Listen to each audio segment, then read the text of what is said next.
Press lord. ದೇವರ ನಾಮಕ್ಕೆ ಸ್ತೋತ್ರ ಉಂಟಾಗಲಿ. ಈ ದಿನವನ್ನು ಮತ್ತೆ ನೋಡಲಿಕ್ಕೆ ನಮಗೆ ಕೃಪೆ ಕೊಟ್ಟಿದ್ದ ದೇವರಿಗೆ ನಾವು ಸ್ತೋತ್ರ ಮಾಡೋಣ. ಪ್ರೇರೆ ಒಂದು ವಾಕ್ಯವನ್ನು ನೋಡಿ ನಾವು ದೇವರ ನಾಮವನ್ನು ಮಹಿಮೆ ಪಡಿಸೋಣ. ಇಲ್ಲಿ ದೇವರ ವಾಕ್ಯ ಹೇಳ್ತಿದೆ, ಯೆಶಾಯ 29ನೇ ಅಧ್ಯಾಯ 13ನೇ ವಚನ.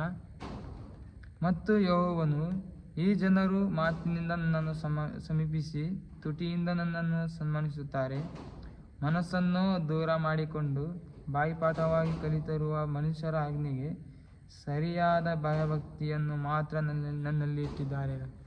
ಪ್ರಿಯರೇ, ದೇವರ ವಾಕ್ಯ ಹೇಳ್ತಿದೆ ಇಲ್ಲಿ ನಾವು ಹುಡುಕಬೇಕು, ಆದರೆ ಪರಿಪೂರ್ಣವಾಗಿ ಪೂರ್ಣ ಮನಸ್ಸಿಂದ ದೇವರಿಗೆ ಹುಡುಕಬೇಕು. ಪ್ರಿಯರೇ, ನಾವು ದೇವರಿಗೆ ಪೂರ್ಣ ಮನಸ್ಸಿನಿಂದ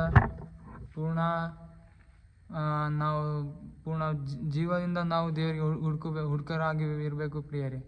ಯಾಕಂದರೆ ದೇವರ ವಾಕ್ಯ ಹೇಳ್ತಿದೆ, ನಾವು ಈ ದಿನದಲ್ಲಿ ನೋಡುವಾಗ ದೇವರಿಗೆ ಮರೆತು ನಮ್ಮ ಕೆಲಸದಲ್ಲಿ ನಾವೇ ಆಲೋಚನೆ ಇಟ್ಟು ನಾವೇ ದಾರಿ ಮಾಡಿ ನಾವೇ ನಮ್ಮ ಆಲೋಚನೆ ಪ್ರಕಾರ ನಾವೇ ನಡೀತೀವಿ ಪ್ರಿಯರೇ. ಆದರೆ ದೇವರ ವಾಕ್ಯ ಹೇಳ್ತಿದೆ ಇಲ್ಲಿ,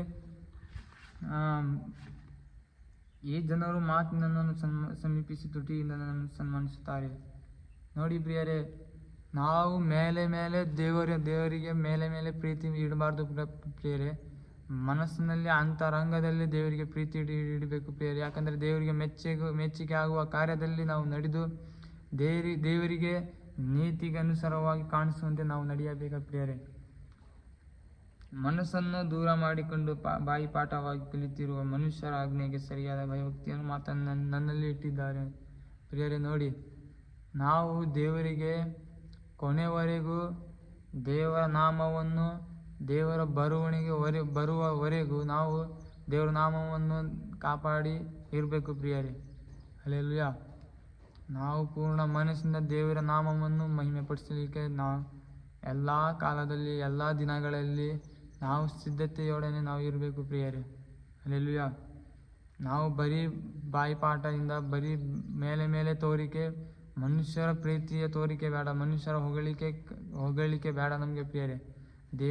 ದೇವರ ಚಿತ್ತ ಮೇರೆಗೆ ನಾವು ನಡೆಯಬೇಕು ಪ್ರಿಯರೇ.